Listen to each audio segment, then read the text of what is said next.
Alright, and this time we should be going live for real. I'm sending you the link to the stream real quick that you can share. And there we are. Hello, ladies and gentlemen. This is Bonsert Bokel of Radio Retrofuture. I forgot to check the audio. Oh dear. Let me see if everything is working. Oh, God damn it. Why do they... Everyone is changing their software. Okay. It should be work. I should be audible. Let me know if you can hear me. If there's any problems, let me know. Of course, I am Bonsert Bokel of Radio Retrofuture, and we are here with a little bit of an improv stream that we're gonna test things, and maybe we'll even do a writing sprint at the end. And today is Peter Knight. How are you doing, sir? I'm very well, thank you. Very well. How about yourself? I'm good. Melting away in this humidity right now. My body's now getting a bit more used to it, but yeah. It's pleasant is different. Yeah, we're doing a bit of a impromptu stream. We don't really have a topic for today's stream, so if anyone in the chat has one, let me know. Any questions are more than welcome. Peter, how are your projects? You've been busy as of late, I think. Yeah. It's I've taken a bit of a break from the editing. So the fourth book of my Dieselpunk series. It's sort of been going, but I just find the editing, it's more like work than it is something I enjoy doing. So I've taken a break from that, and I've been focusing on my Substack instead. Right. Been writing a multi-part series on the first motorcycle tour that I did last year over to Luxembourg, and so I've just published the 7th part, which is the last part where me and the folks I'm travelling with get back to the UK, and sort of a few thoughts on sort of how the experience sort of changed me as a consequence. So yeah, and writing that, it's something like a 1,500, 2,000 words a time per episode, and it's quite refreshing. So yes, I've been enjoying that. Lots of other sort of projects. I know it sounds like exactly the wrong time to be doing it, but I'm fitting a wood stove in my house, and I'm just getting on with all the tiling and a lot of the DIY there as well. So lots of things on, not all of them writing related. Whereas you, I understand, you've launched your Kickstarter for your next. Yeah, the pre-launch is currently live, so people can follow it. Matter of fact, I'll leave it in the chat real quick. So basically, what's going on? You can simply follow it, and we hope to launch in the fall this year. Then if you follow us, you will be notified. However, there will be more. If we get enough followers on this pre-launch page, I will also introduce a new miniature, or I'm saying it wrong. I will commission a new miniature. I did just get a message from my guy who has done the other miniatures so far that he got a nasty shock this week, from which he got electrocuted somehow. I don't know how he managed to do that, but yeah, he's recovering from that, so I hope he'll be all right. So that's the update from there. So my goal is to make 150 followers this time. On the last one we got like 137, I think. So I hope to beat that number this time. So I'll post it in the chat. Because I'm having problems with my DNS, I can't load certain websites properly. I don't know why or how this problem keeps propping up, but it does, and it's really annoying because Kickstarter is one of the websites that require it. It also hampered my ability to use Ingram Sparks, which is really annoying because I've been uploading books there. Some books are now available through Ingram Sparks. That's now finally done. And so I'll see. I still have to order proof copies to see what they look like, but they should be fine. Maybe except for the comic, I'm a bit worried about that. I don't think that Ingram. Have you ever used Ingram Sparks for self-publishing? Yes. I really like the service that they have. I don't know if I mentioned it to you a while ago, but there's normally a charge, and yeah, they stopped. Changed it all recently. Yeah, that stopped like a year ago, I think. Yeah, and prior to that, you could either pay for it or you could join the Association of Independent or Ally, the Association of Independent Authors, and yeah, so I used to access it through there. I've set up quite a few of my books there. It was a bit irritating after, not because of anything that Ingram did, but it was because they used a slightly different quality of paper, which is fractionally thicker, I think, than the Amazon offering, or fractionally thinner. It meant every time I uploaded a book to Ingram, if I'd already done it on Amazon, I had to just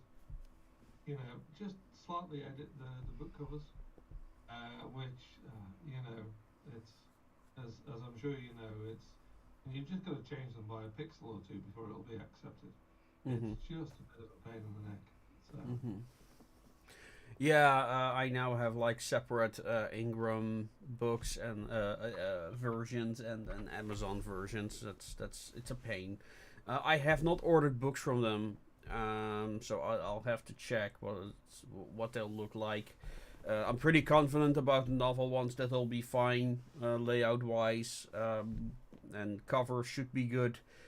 Just a bit worried about the comics because they have a left and a right side, and the PDFs are not clear to me how the final layout is, because when you see the Amazon versions, you see like this, the pages side by side, left and right, and in the Ingram it's just everything is linear, so you don't see clearly what is right and what is left. Like they explain it, but it doesn't really help me feel comfortable about it. Especially because I'm not certain which of the pages is the interior cover, which is also... what I do like about Ingram Sparks is that they have the option for a duplex cover, which means that you can also print in the interior cover. You can't do that with Amazon books. They don't have that option. Oh, okay. Yeah. Yeah, well, I do get some small royalties via Ingram for sales, and for most folks, I don't know how many of your audience will sort of be aware of this, but because Amazon is so dominant, or such a big player in the book-selling marketplace, there are very few high street booksellers that will actually order books from Amazon in order to sell them on to anybody that walks through the door and asks for them. So a lot of the time, if you walk into in the UK, if you walk into a Waterstones or Blackwell's or WH Smith's, any of the sort of the bigger sort of bookshops in the UK, they'll just tell you that they can't get hold of books if they're not available, or if they're only available on Amazon. Yeah. Whereas if you make them available through Ingram, then yeah, they show up just along with all the other sort of mainstream commercial publishing. So Do you run ads on there? I run ads. I don't run ads on Ingram. I run ads and I include the Ingram link, um, or I run ads and include the Waterstones, Blackwells, and WH Smith links. So you know, you can just go to the different websites. I don't know what are the sort of the main sort of booksellers in your part of the world. I have no idea. I have not really looked into that. Like I said, I just put my books on Ingram. I have no idea if it's valuable. Like you can run ads on Ingram, but they're like €150, I think. Yeah. I don't know anybody that's tried them or found them useful. But like I say, the advertising campaigns I run, I'm just about to start the next round, and I run one campaign with links to multiple outlets. And where do you So post those advertisements? it's the one I'm just about to do or just setting up now is the Fussy Librarian, but Bargain Booksy, you know, or Robin Reed's, you know, any of the big sort of commercial, or BookBub if you can get a BookBub promotion. You can, you know, like the Fussy Librarian's about, I don't know, €25 Hmm. for them to send out a newsletter to all of their readers for the particular sort of subgenres that your writing is in. Which I imagine it would be the same as mine. It would be in the thriller section, and then either action adventure or Hmm. sci-fi or something like that, Mm. whichever sort of. Do they have a review minimum?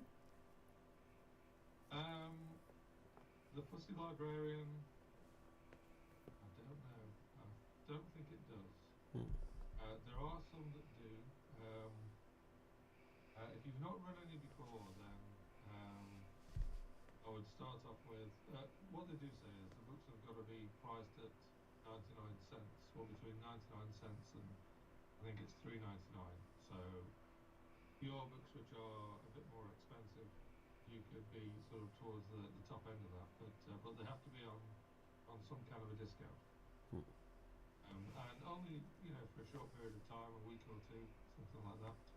And then they email out their newsletter to everybody saying, this book is on offer for this amount of time, and a few details that you provide about it. Good ones that I've used that have worked really well are Bargain Booksy, the Fussy Librarian, Robin Reed's, and a few others as well. Actually, I'll dig out the list for you. Yeah. I never really ran ads, but I mean $25 doesn't sound that bad.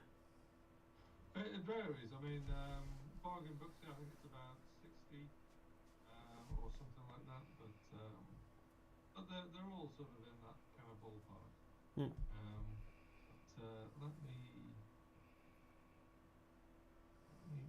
dig it out. Yeah, I'll have a look at it. Just give me some links, and I'll try it this weekend or something.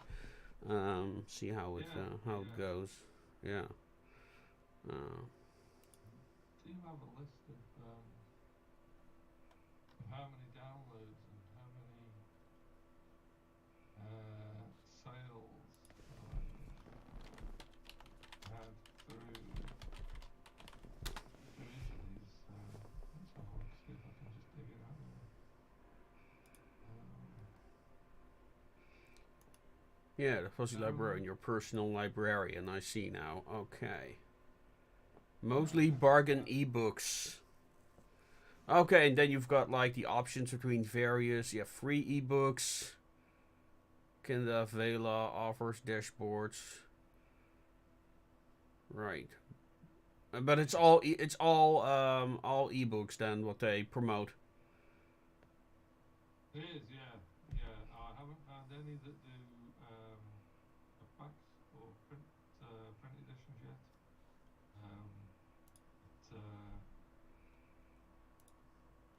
But you never know. There might be one out there. It's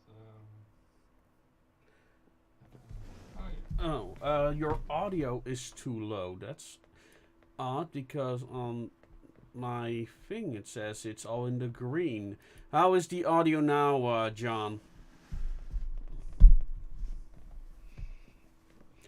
But yeah, okay. I put it now on maximum. Can I put you any louder? Well, let me see. No, I put you all on maximum. Why is the audio output so bad as of late? I've got so many issues with the audio and I don't know what it is because it shows you all in green. It's really clear for me. You do fade in and out every now and again. Oh yeah, well that might be, yeah. Let me see. I can adjust that a little bit. It shouldn't be here audible for the viewers at least. Let me see if I can change that a little.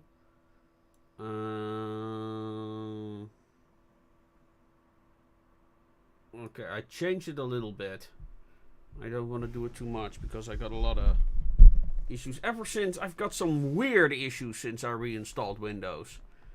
Like my DNS is cutting out every bloody time, which I constantly have to reset. I don't know why. I wonder if it's my VPN that's causing that issue. I have no idea. Anyway, how is everyone doing in the chat? Let me know what you're up to. Yeah, let's see. What else do I have? Well, how my project's going at the moment. Well, like I said, Monday I did a anti-procrastination stream. I made a roll-up banner design. Very happy about that. I got some great feedback on that to make some final changes, so I have to order that soon as well before I go to Castlefest this August.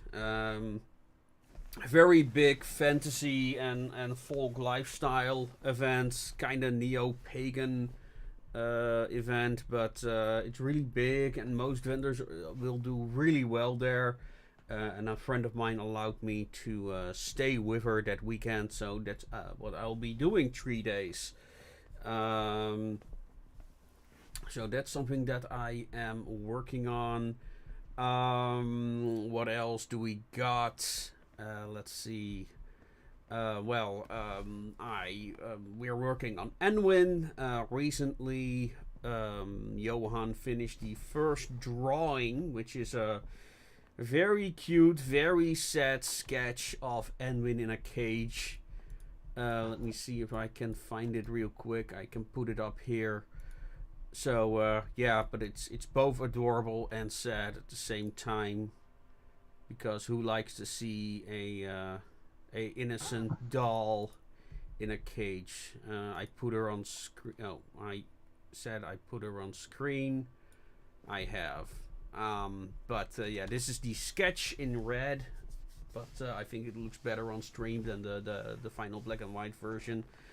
But yeah, that's making progress. We're also gonna include as an experiment a little comic. The idea, what we're gonna do with the Enwin book, is that there are some chapters where you see what Enwin is doing while Igraine is having her adventure. So that's gonna be kind of like you've got one story and then a 2-panel comic on the pages of that certain chapter. So that's an experiment that Johan really wanted to do. So I'm really curious how it goes. Oh, Christopher Cram, good day, sir. Welcome to the channel. Doing that, having my magic gig today. Steampunk Professor Traveler Magician. Oh, really? Let us know if you are on Discord. Be free to join us there so we can show us a little bit, give us an impression of your magic shows. Yeah. And of course, I also need to look for new guests.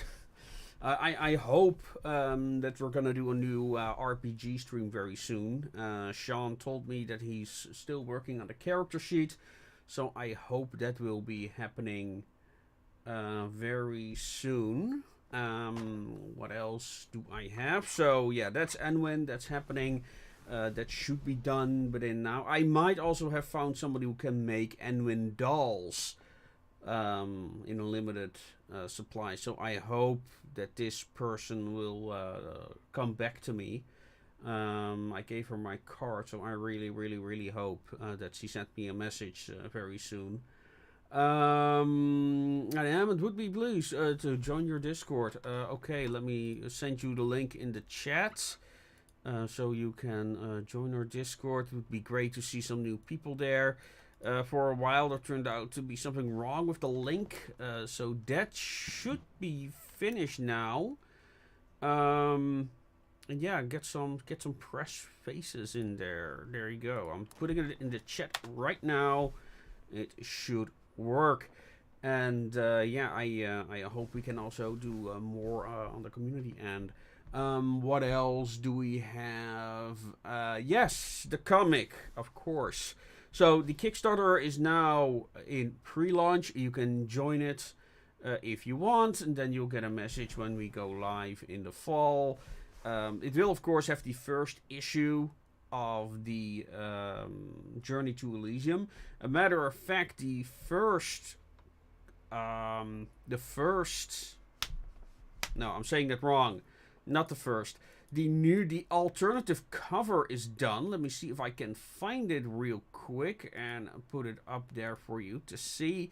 It looks quite well. This version is still a work in progress, so let me see if I can... Yes, this should be it. There it is. The alternative cover... Oh, it's really far too big. Let me see. Can I... they changed everything. There we go. No, this is not what I wanted. God damn it. Alright. But yeah, the alternative cover is done. That is gonna be the special edition. That's only gonna be available on Kickstarter for the time being. I don't know what we'll do after that, but I want to keep this an exclusive. So when we do the Kickstarters, they'll be successful because, you know, these are expensive products to make. And as I said before, I tried paying my my illustrators in Nuts and Berries, but that they don't last very long. So yeah, and this is the alt cover for the special edition. For people who want it, I'm thinking of doing a frame around it, but that one is not yet colored, so this is the concept version. Yeah, I am nearly done with the draft for the second issue of the comic, so we can make some sketches for that to show that we're not just limited to the first issue of that comic. And yeah, we'll see how people will respond to that. What else do I have at the moment? Well, the Casket Girls draft is done. I'm letting that rest for a while. Someone is doing a proofread of it to give his opinion on that. So that would be the first military issue of the Association of Ishtar. And yeah. Is that the same kind of mood, feel as your other stuff? Because it sounds like it could be potentially a slightly darker sort of tone, the Casket Girls. So. The Casket Girls. The Casket Girls, it's a bit more adult in some of its themes.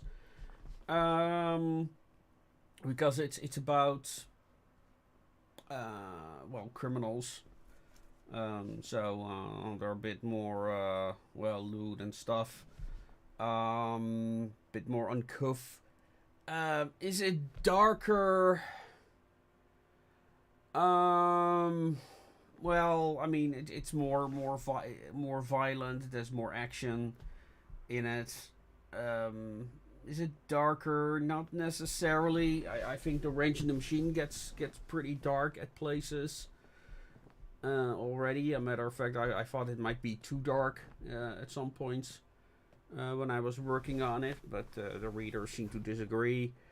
So is it Well, dark? I suppose let me try and sort of give you a bit more to work with. So one of the things that I try and do with my books is I try and not have anything too explicit. So I don't have any sort of overt sort of sexual content. I don't have characters die within my books, but I don't sort of do any of the gruesome detail for that. I might allude to the fact that characters are affected by how somebody's been injured or died or whatever, but that's it. So in terms of sort of your writing, I get it's generally, to me, it seems like it's a lighter mood. It's more light-hearted, and yeah, and sort of, I suppose, more good-humored. But I haven't read that much of your stuff yet, so yeah. So where are your own sort of lines in the sand? What do you sort of aim to sort of include? What do you specifically prefer to exclude or leave to the imagination? It's been a while since I put you on the spot, so. Yeah. First of all, hello, Stormcrow. Hail, my friend. Wanted to say hi. Everyone on my DMs and on Gilded are ignoring me. Oh, too bad. Sorry to hear that. Yeah. Any luck with the Discord? Devil's Hair wanted to help you with that, I think. Well, I go a bit further than my other books. Like I said, I'm a discovery writer, so I'm pretty much going wherever the concepts are taking me. In some ways, I restrained myself a little bit. In the case of the Wrench in the Machine, I originally wanted to make a point to kill the dog, but in the end I didn't because I thought it would be too dark. And it already goes into some very dark places. So I didn't want to go too far with it. What else do we have? Let's see. Well, Bound for the Sticks has some. Well, not. Well, I mean, there are in Bound for the Sticks there is references to sex, but no graphical scenes or anything. I did something similar for the Casket Girl draft. Did go a bit further with it though. So a bit more sexually explicit, but not like William Gibson graphical scenes where he has like pages long sex scenes that go into every detail. Where I'm like, why is this here? Yeah. Yeah, I'm not a William Gibson fan overall. Yeah. Oh, well, have fun, Christopher Cram. Be free to post and promote yourself, and we also have a photo thread for you to post your some examples of your magic show. So in terms of age, I mean, what kind of age? I mean, here in the UK, we tend to think of you exotic European types as being constantly obsessed with sex and casual behaviour, and I exaggerate. We're no longer in the Victorian times, but yeah. So I mean, what kind of age range do you think your books are appropriate for? You Jimmy Savile types have a problem with sex, do you? Ah. You had to go there. That was too easy. Yes, a low blow, but yes. I mean, well, the original scene is pretty sex free, but the character is older. So when it comes to that, it's more of a young. Well, it's more young adults. in some sense, but the character is older, so it's a bit more from a more mature perspective. While Bound for the Sticks is let's see, the Bound for the Sticks is more young adult in theme because the character is younger. So it's more coming of age and, a young person taking up the responsibilities that come with becoming an adult. Those themes kind of get continued in Enwin. And I was also struggling with Enwin in that regard because, it's about this cute young doll. How violent do I want it to become, when we go into the secret agent stuff. But I do hope to have some actual kids books at some point with Enwin. Maybe I'll ask somebody else to write them, or maybe we're just gonna make funny short comics because Johan wanted to do that, kind of like in the style of the French comics. So maybe we'll do that. So kind of the same kind of age range as the lead character, is he Grain? Sort of. Coming of age, post school, or maybe, I don't know. How old do people go to school for these days? 16? Yeah. Yeah, well, I don't know. I was thinking of doing maybe in the future something that's more oriented to a younger generation with very young associates, or maybe kids growing up in Sanctuary like Igraine did. So we can do kind of like the Igraine thing again, but with a group like that. Kind of like similar in style to, what is that terrible show called again with Sherlock Holmes, or... it's supposed to be like Sherlock Holmes, except that, it is like Sherlock Holmes has become this useless person. Watson is of course replaced by a black actor because of course, and what is it called? A patroller or something like that. The name of the street urchins, isn't it? That yeah. It's. I watched the first half of the first episode and I never returned to it. How harsh are you? I watched that and really enjoyed it. Okay. But it's I don't have much of a tolerance for sort of dark and grisly stuff. I can't get it out of my head once I've seen it. So. I mean, it's one of those shows that just screams young adult. And it's just like I watched the first half, then I was doing something else, and I never bothered to return to it.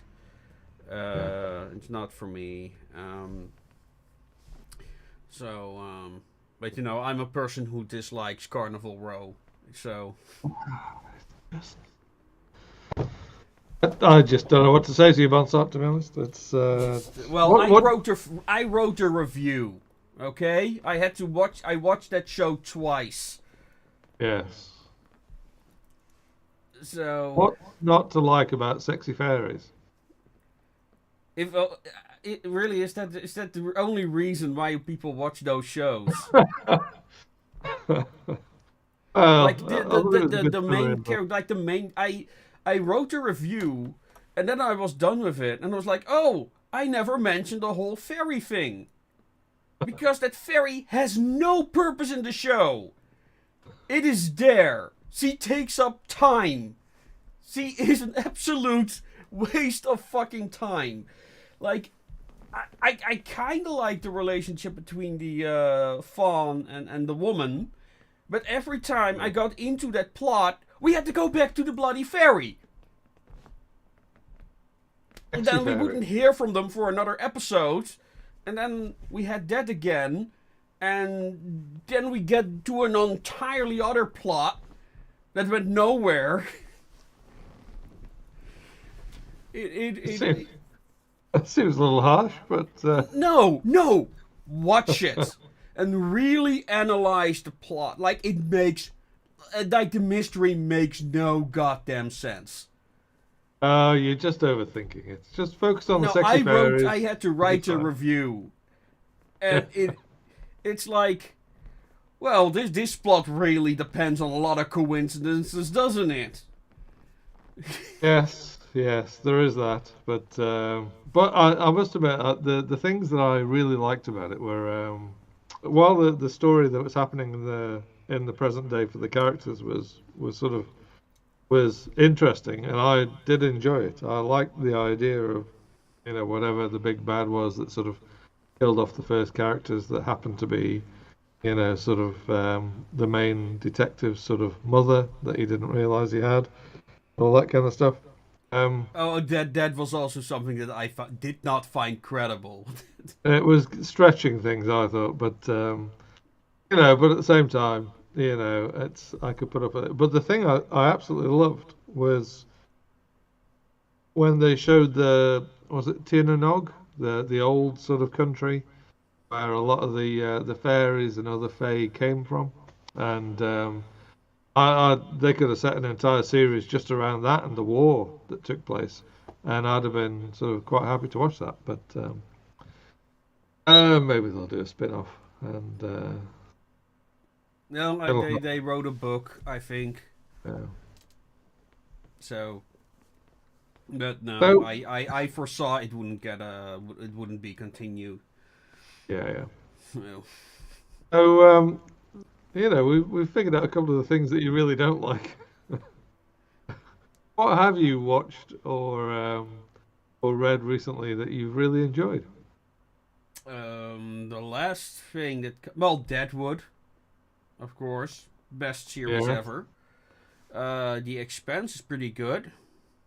There are Yes. some lesser moments, but overall, the Expanse is pretty good. Yeah, yeah. Uh, what did I watch that wasn't made in the 90s? I haven't really watched anything as of late. Oh, I did rewatch Astartes recently, which is a Warhammer 40k short film. That Oh, remains yeah. amazing. Um, Yeah. I Are hope you it gets a excited? worthy successor, but I fear because it's in control of Games Workshop now. Yes. Are you excited by the entire Henry Cavill sort of Warhammer If it 40k? continues, I mean that might actually be something that I watch, but I'm afraid to be disappointed. Okay. But Something hard to beat. yeah, that does sound interesting. I do think. I mean, it's the Inquisitor novel, right? I don't know which one they're going to make at all yet. I It's thought it was the Eisenhorn. I think that's what they were yeah, gonna do, and or Cyphus Kane. I don't recall. Cyphus Kane would be hilarious. And I recall I enjoyed the audiobook of the first Eisenhorn. The second book was meh. I'm not even yeah. sure I finished listening to the second book. But I enjoyed the first book. So that I read the first one and really enjoyed it as well, yeah. but I didn't even know there was a second one. So Yes, there is a second one, but it's I don't even recall really what it is about. All I remember is that he gets captured by rivals within the Inquisition. Um, it's a lot about the conflict between those who use chaos artifacts and those who do not. yeah, I don't even recall on which side Eisenhorn is, but knowing Eisenhorn, he's probably on the side of yes, we can use these items as long as we. yes, So, but yeah, he is a very interesting character. I also kind of like the. I don't know if this is the first book or the second book. But it also has a bit more of an seedy on the underbelly feel, which I think is often lacking in the Warhammer 40k stuff. Where feels a bit more well, kind of like the classic Star Warsy stuff, where they visit places in the Underhives. yeah. Did I read any other books? Yeah, Gaunt's Ghosts. I read the first book that they gave away with the White Dwarf. Yeah. It's not. It's interesting as a war story. Not that memorable otherwise, but it has some interesting detail work that I enjoyed. But I read that book like in the early 2000s, maybe even late Yeah. 90s. Uh, Have you come across any good steampunk stories recently? 'Cause uh, I I, just I don't I seem to have not. see. I've been listening to a lot of history as of late. Yeah. Um, so no, I have not really looked into that, but I'm not into fiction overall at the moment. I've been watching a lot of history Yeah. stuff, so Yep. That's fair because enough. that's where I draw my inspiration from. So Yes. Yes. um, Yeah. No, that's fair. I think. I mean, I seem to sort of struggle to find stuff that will hold my attention, mm, and I'll dip back into. I've I love sort of golden age sci-fi from mm-hmm, yeah. the 70s or 60s and 70s, and so I'll sort of dip back and read something that I've not read before from all those sort of authors. But yeah, but I do struggle the rest of the time. I'm always looking for book recommendations from people, Have you and read The Machine Stops? I haven't. That's from 1928. I actually did an audiobook on that on my other channel. Uh, it's terrifying how accurate it is about the future. Well, oddly enough, I reread um, Ray Bradbury's Fahrenheit Yeah, 459. Is it that's 459? yeah, yeah. Oh, That's and that also was very on point. Yeah. it. Really is. I mean, I'd read it before years ago. I'd read it before sort of all the well, certainly all the stuff that's sort of going on at the moment with Facebook and Meta and Apple and their new sort of headset and all that kind of stuff. And so to sort of read a story where people have these entire walls in their houses, full of screens where they can interact with other people. Hmm. It was kind of a bit spooky. It was like, I mean, again, I sort of wrote a review of it a few years ago, and it really struck me as being very prescient. It was a clear sort of prediction of social media. Well, Um, E.M. Forster was first. well, yes, yes, probably. This is by the way from 1909, and he predicted social media. Oh, really? I Yes, come across that yes, before. yes. The machine stops. It predicts social media. It predicts the vilification of males in society. It predictions that people just kind of like stick to their homes. They never leave their houses. And they have this internet where they're talking to each other through view screens. And it also has a bit of a Jetsons element where they live inside these empty rooms. And if they want to take a bath, the bath comes from the ceiling and stuff like that, kind of like in the Jetsons it does. Um, Yeah, and also the fact that the managerial society has completely taken over, everything is managed, except that nobody, everyone forgets how everything works because everything has been arranged for them. Everything is automated. And that's basically what the story is about. That eventually just the system just falls apart because no one is taking care of it. that's really interesting. Oh, Yeah, okay. it's very prophetic. It's very prophetic. That kind of reminds me of oh God, what's his name? The The chap that wrote The Diamond Age and um,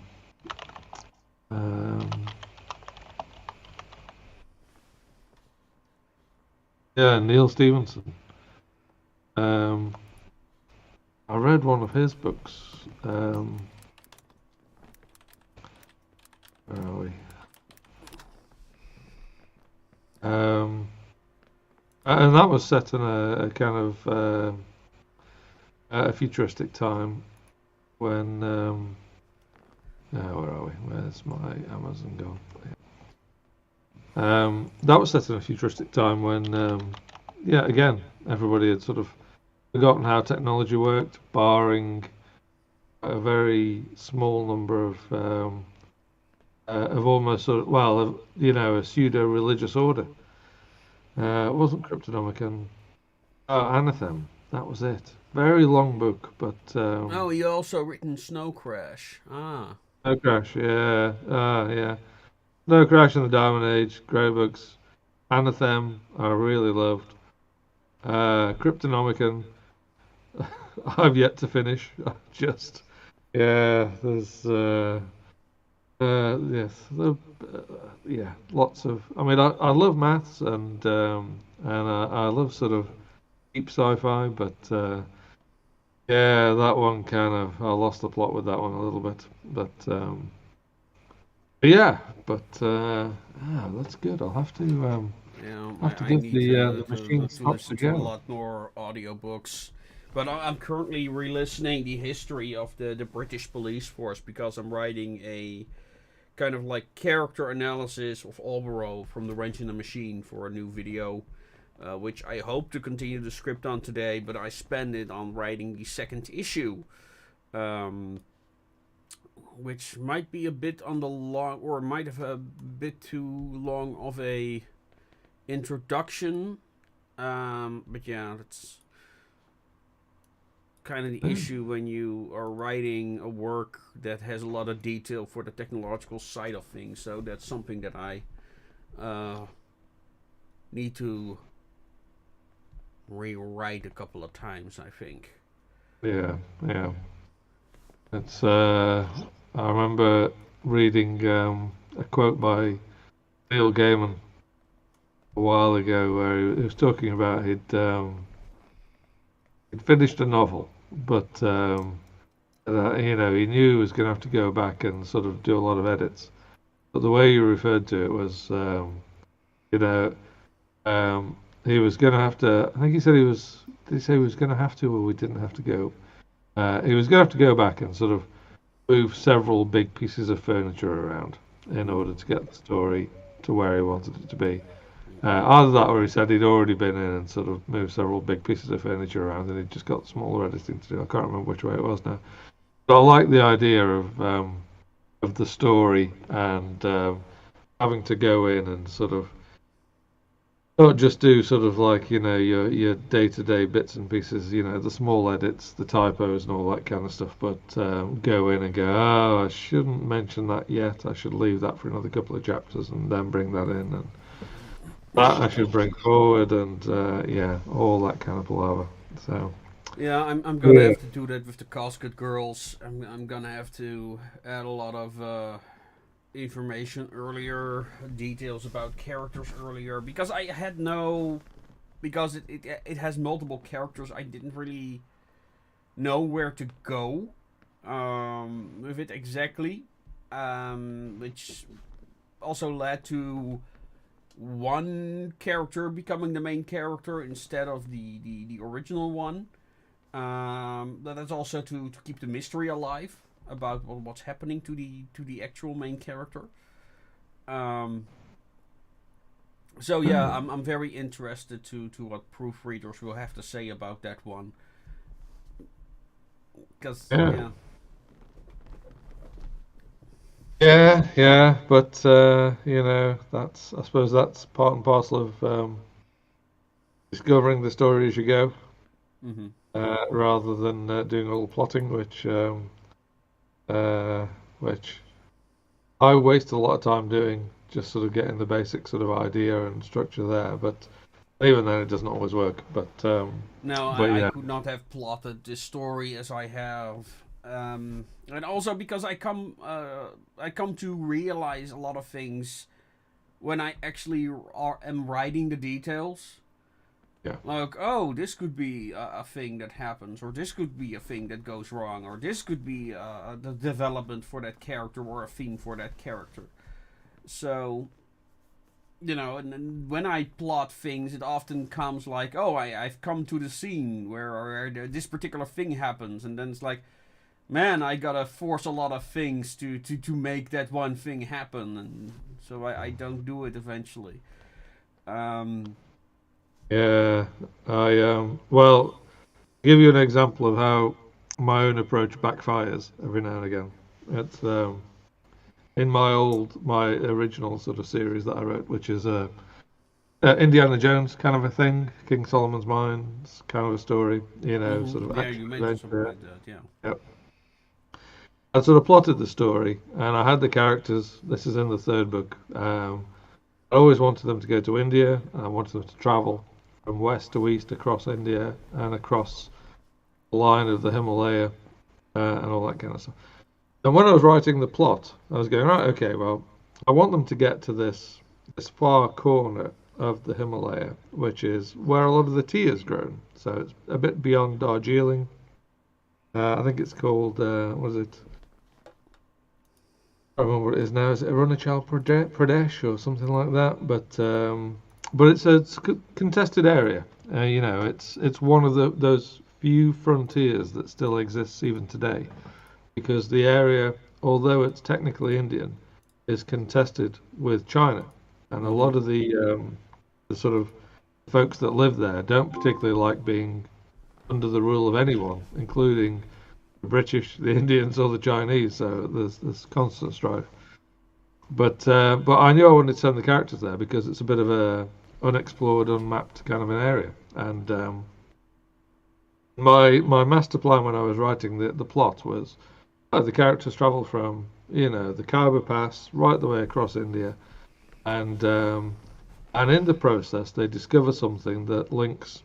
While they're traveling across, they discover something that helps them to solve the mystery of where this lost temple is up in the highlands of this far-flung corner of the Himalaya, um, where nobody lives, and where this ancient sort of structure still exists, where the Fountain of Youth was located, and I had no idea what it was that they were going to discover. It was like I need them to discover something, maybe around Varanasi that would help them to solve the puzzle. So they've got several, not so much maps, but like directions from like ancient peoples that had sort of given them clues how to find this place, and they were trying to find it.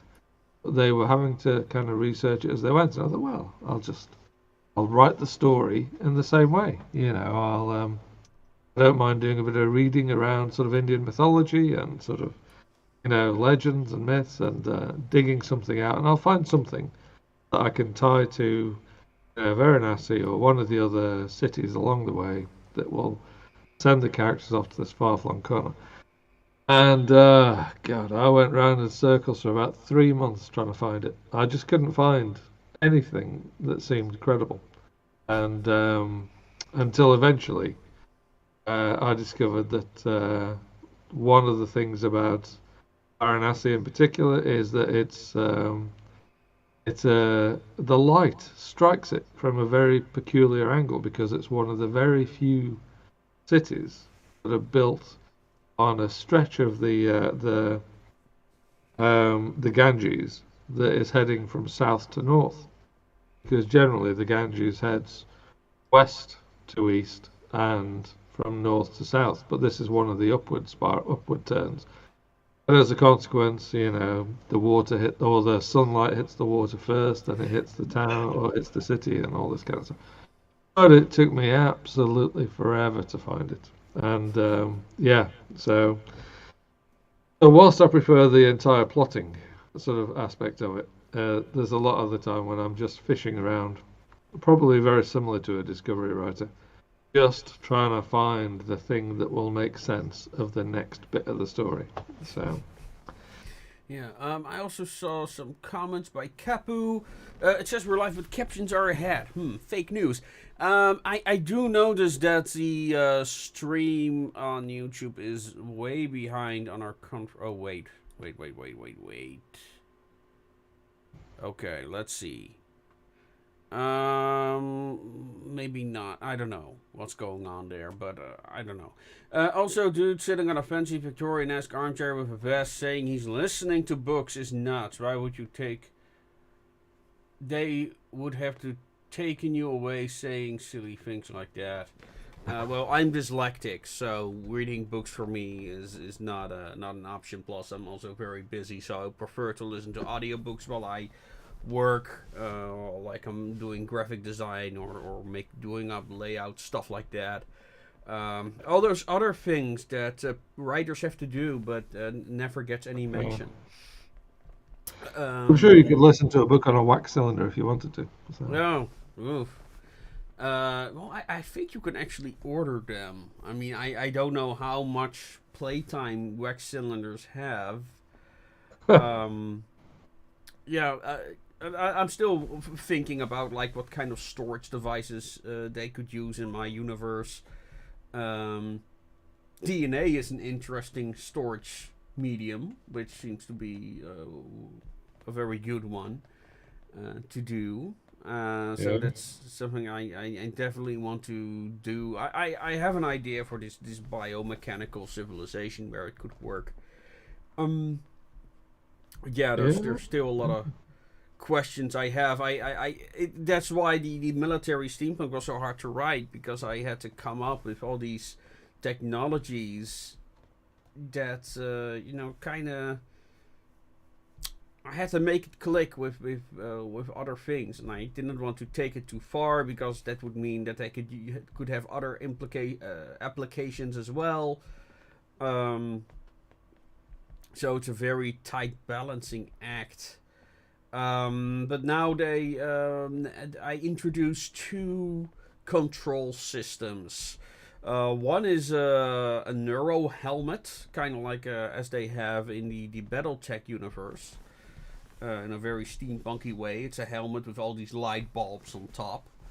And the other one is more cyberpunk's Ghost in the Shell type of deal. And they have this kind of like hanging rig that they use to control the robots. But yeah, that goes very far into the futurism, into the cyberpunk direction. But that's kind of like what I want to do. I want to do literal cyberpunk in the past, as all good steampunk should be. Yes, indeed. Yeah. Still need to find a way to get more people involved into the writing. So for those who don't know, you can always submit stories to the Association of Ishtar. I wrote this entire manual for it as well, and I actually recently expanded on it after I got somebody who gave me some writing suggestions. So with more examples on how to do the 150 word thing that I attempted to promote. Yeah, we need to do a dedicated writing sprint for that at some point. Yeah, that would be good. It's I think well, I mean I find it endlessly fascinating watching other authors work, and I haven't had the opportunity to do it very often, but sort of a few times. Yeah, and just seeing how folks sort of put ideas together and polish them and refine them and come up with sort of the finished paragraph or the finished sentence. And so I suspect that would be interesting. Yeah, and writing a sentence can be quite a challenge. Certainly getting it to its finished form. I know I think most authors sort of have different sort of writing tics, and I absolutely, I know I have several, which I'm conscious enough of now to be able to go back and correct almost straight away. Um, but but there are others which I'm probably less aware of. So yeah. Well, you know what's good practice to learn how to write good sentences? Yeah. Write comic book panels. Yeah. Yeah, yeah. Well, there's an interesting sort of parallel there with one of my Like other. a good sentence should be able to translate into a comic book panel. Yeah, yeah, That's my rule for a good sentence. yeah, Um, so that's also what I emphasize in my. I actually written a blog that is called "How to Write a Sentence." It's on my blog, associationofishstar.com, where I go into the depths and like my criteria for a good sentence, and it should be like an instruction to either a cameraman or a comic book illustrator. yeah, So yeah, that's yeah. I think that's a good way of thinking about it. There's a oh yeah. famous 1970s author, a chap called, or he wrote under the name of A. Van Voigt, and he had a very similar process. His books are not as well known as some authors, but are very concise and to the point because every single sentence, something has to happen. Oh You yeah, know, every sentence should have an action. Yeah. yeah, and to the point where he doesn't have retrospective bits. He doesn't have sentences that explain what a character's thinking or considering or whatever else. Everything is Oh, moving then the he story probably forward. has a very similar style to mine because when I'm rewriting, I'm all 90% of like what characters are thinking or considering, I remove because I think it just bogs, the sentences down too much. Yeah, Um, so yeah, I have a very similar approach. Like unless a thought leads to has a consequence in in the very next sentence. yeah, But even then, it's often still not necessary because oh, a character sees something. He's not gonna have like an internal monologue. Oh, should I do something? He just acts on it or not. yeah, Um, so it's often very redundant to do, and it might even be more interesting not to include it because then you can infer yourself why a character is doing what he's doing instead of it literally being spelled out to you, which removes all the mystery. Um, and that is also it also has a tendency to turn into a tell structure instead of a show structure yeah, because you're yeah. you know and yeah I don't like tell structures at all. It's very unimaginative. It's very lazy in many ways. Um, Yeah, yeah. I think for me, I'd agree mostly. One of the things that took me a long time to figure out when I was writing my first novel was how much stuff to describe and show people, show the readers, and how much to just tell them in order to skip big sort of chunks because you can't show everything because yeah, it of would course just not. bog Yeah. the story down too much. If you need characters to get from X to Y, then showing a little bit of the journey to illustrate just what kind of a journey it is one thing. Showing every single step along the way, yeah, Mm. Yeah, that's a different. transitions are a bitch. Yeah, Definitely, where it's like, okay, what do I do here? Am I just gonna end the scene and continue the new scene? In that case, it can help to have multiple characters' viewpoints, so you can yeah, have the scene end for one character and then start anew for the next one, so you get a yeah, natural progression of time. That's definitely something that I did a lot in the Casket Girls, yeah. where I end the scene with one group of characters and then continues with another group of characters. So Yep, yep. That's a good way of doing things, but yes, but Yeah, when in doubt, think back to one of your favorite novels and how that author dealt with stuff, and that will generally be a good guide, I think. So, Hmm. so, um, any more questions from the audience? No, that's about it. I do see we have more viewers now than a moment ago. That is fine. Yeah, I think we are streaming for over an hour now. I think this is fine. And I'm melting away in this humidity.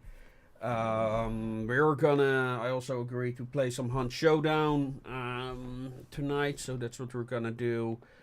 And I hope to get a little bit of work done on the next video. I'm really neglecting the casual videos. So I hope to get some work done. I'm also getting some visitors today. One Kickstarter backer who's gonna collect his reward here at my place. And somebody else, a professional photographer who I worked with and done the white airship with. So maybe we can talk about doing a new video project. He also is bringing me a special lamp, so for photography. So who knows? He got it from a sponsor once, and he's not doing anything with it. So I might hang Cool. it above my gaming table, and Yeah. then I have another amazing lamp. So we'll see what I do with it. I should redecorate my home anyway. That's something that I really need to do, but I just lack inspiration. I think that also has to do a lot with the heat. Now it's cooling down. I all of a sudden got an idea Yeah. for how to continue the story of David Alborough and his family. So that's something I definitely want to do. And Yeah, well, I'm off to see Indiana Jones tomorrow night, oh, okay. I'm curious which how it is. Like there are I people will who do. absolutely hate it, and there are the people who thought it was kind of okay. So Yeah. I've heard very little that's good about it, but as you know, one of my main sort of series is written square and central within that genre. mhm. I've got to go and see it at some point, and so yes, so I will let you know next week what I thought of it. Yeah, But yeah. We need a topic for next week, but we'll get to it. I also need to invite some people to the show. Like I had some guests, but I have not heard anything back from them. So I don't know what's going on there. But yeah, with that said, ladies and gentlemen, please go check out our Kickstarter. Tell your friends. I really hope to have 150 followers to continue the comic book series. These are particularly expensive to make, and the tech service does expect me to make a profit. So, um, yeah, and doing it through my company will save me hundreds and hundreds of euros and in production of this. So that's why I'm doing a second Kickstarter this year. Let me know what you want in terms of rewards. I've been working on a sticker. I put a preview up somewhere in the Discord if you're interested. I am, like I said, we are doing a special edition with this alt cover that's now on screen, which will be a hardcover. At least that is my intention. I might look into something with special colors or something, or metallic colors, something like that. There should be options for that available on the market. If people have other suggestions for it, maybe for the next one we can do also something a little bit more adult if people are into that type of thing. That could be interesting because I have not yet done so. So, you know, and it would be interesting to experiment with that, see if it makes a difference. Yeah. Do you have any wishes for the next Kickstarter, Peter? um, I don't know actually. I mean, I really like the sculptures that you do. I think they are completely unique and really interesting. And Yeah, I like to see those. I mean, I like to see the artwork generally. I think one of the things that really singles out your work is the amount of time and energy you put into the artwork that goes into it. Well, I And mean, the artwork is done by Johan Alexander, but and it's a very unique. Oh, let's see. A question. Christopher Cram. That was the hardest part about my magic. But what props I use other than done before was already available in the Victorian. Oh, he retracted his message. Okay, but okay. But yeah, the artwork. Somebody also compliment like it has like the perfect blend between anime, between manga and kind of like the French stuff. So and I agree. It is. I mean, it is almost kind of like some of the French stuff, like Tintin and just better coloring, superior coloring, in fact. yeah, yeah. So I mean, but it's style-wise, I think it's really good that you've stuck with a very sort of consistent style. yeah. And yeah, but it's yeah. I mean, I know what you're saying. I mean, you know, you commission other artists to sort of to do a lot of the work, but it's still up to you to commission it in the first place and put it together. Oh, So I yeah, mean, I do keep a very tight leash on the art that I commission, and it's especially going to be a very big challenge with the Casket Girls, because of the robots and the technology. So yeah, I'm trying out a new artist for that right now. I'm gonna see how that works out. Um, but yeah, it's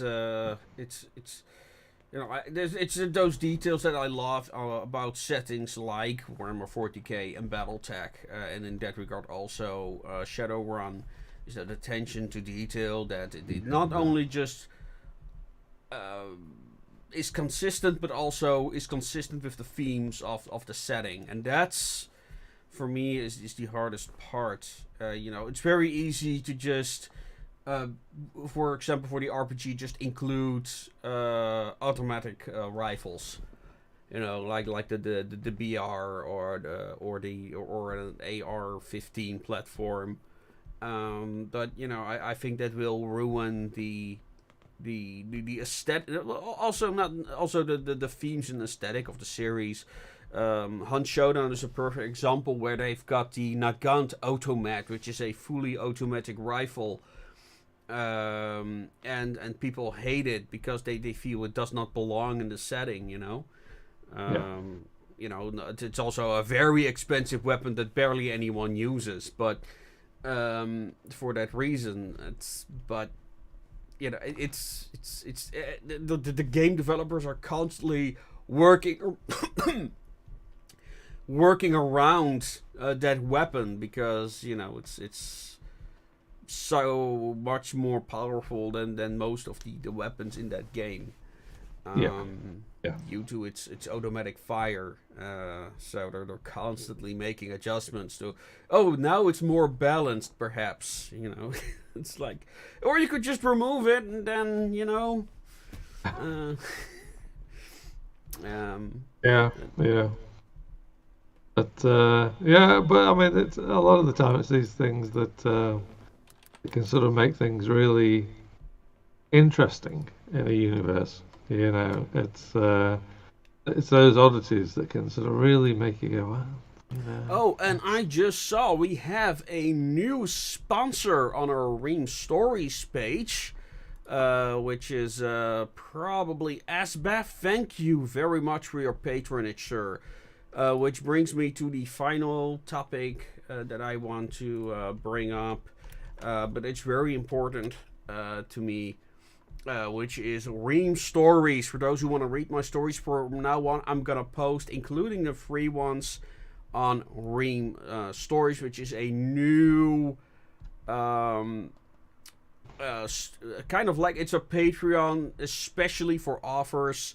I can send you a referral link if you want, Peter. and it's Yeah. both for authors and for readers a superior alternative to places like Patreon, as it's especially designed for that purpose. And it also saves me a lot of work because I can now upload entire books. Yes, you can read my entire books on Ream Stories for a couple of dollars a month. And you can also comment on every individual sentence if you feel the need to. So you can literally give feedback on the stories as you read.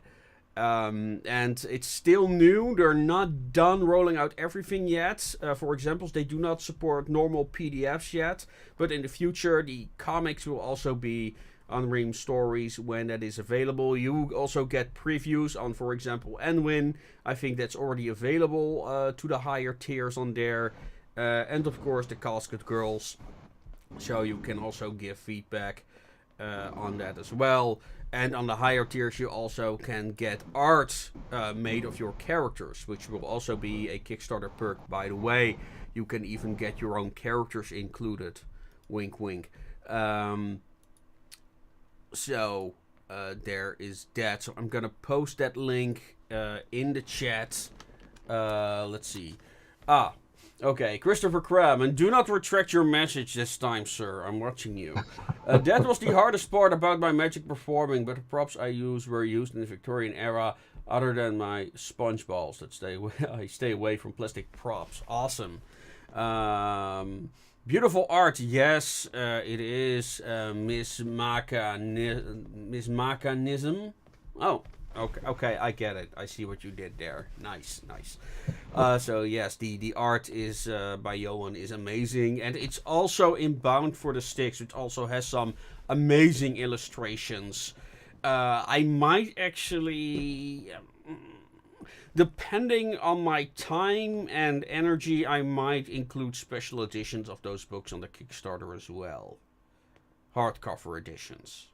But I need to think about that because. Those special editions require ISBNs, and those ISBNs are expensive. So I need to check if that's something that I want to invest in at this moment, especially because it's a comic, not the books. So, but they will be there in the future, and then they will be in full color. So yeah, they will be a bit more expensive, but they'll be in color. Christopher Cram, my script writing, I'm also working on for that era. We have on the Discord various places where you can post your stuff. And if you want to try, if you want to have your ideas included in your series, you can also submit to the Association of Ishtar your story ideas. Again, for an impression of the Association of Ishtar stories, go visit reamstories.com. They're also still on associationofishtar.com, but I'm going to remove them there eventually because I want to have all my traffic to Ream Stories for the stories. And the website needs a proper overhaul anyway. So yeah, with that, folks, you make this series possible. So you make them possible by buying our books. You make them possible by supporting us on various platforms such as Ream Stories or Patreon for those who just want to spend $1 a month on me, and so on. And you can also always super chat. Yeah, who knows? It's one big adventure. I hope you'll stick with us. And one day I'll also get one of Peter's stories included in the series as well. Won't I? One day. One day. All right, and more that other time. offers as well. So, but yeah, writers are always very busy. I'm always glad, like when I get an invitation for an anthology, it's like, can I submit one of the Association of Ishtar stories instead? Is that okay? Yes, please. Which reminds me, I am now included in the Stygian Society anthology, which I recently received in my mailbox. So you can also read one of my stories in that. I do not have a link to that, unfortunately, with me, but that's also an anthology where I'm part of. I'll see if I'm allowed to post their ebook on my website, which we do. We have our own store, which is Bonsard at Gumroad. Can I post that real quick? I can. I have it right here. This is our personal store, and you can also get special, how do you call them, offers on there as well. And from time to time, I also have discount codes. Probably what I'll do, I'll include a discount code for anyone who subscribes to our website. So I have to see if I can auto-generate that somehow, so people don't abuse it. But we'll see. Okay. Ladies and gentlemen, that said, I think we're gonna keep it to here. We are streaming now for 80 minutes, so I hope you enjoyed this. I hope you learned something. If you've got questions, suggestions, etc., please let me know. Join our Discord. I put the link somewhere up in the chat. And Peter, do you have some final thoughts? No, I don't think so. I've quite enjoyed sort of our rambling conversation this evening. Yes. It's been good. It's Yes. but I think it'd be good to have a go at the live writing. I think we need to do the live stream, the writing sprints. I'll try to make that an event in the Discord as well, so people can join that. You can either then work on our on Association of Ishtar blurbs or your own writing. It doesn't really matter. I just hope that we can finally create a community of creative people, and who knows what wonderful ideas we can come up with. And with that, ladies and gentlemen, I'm gonna bid you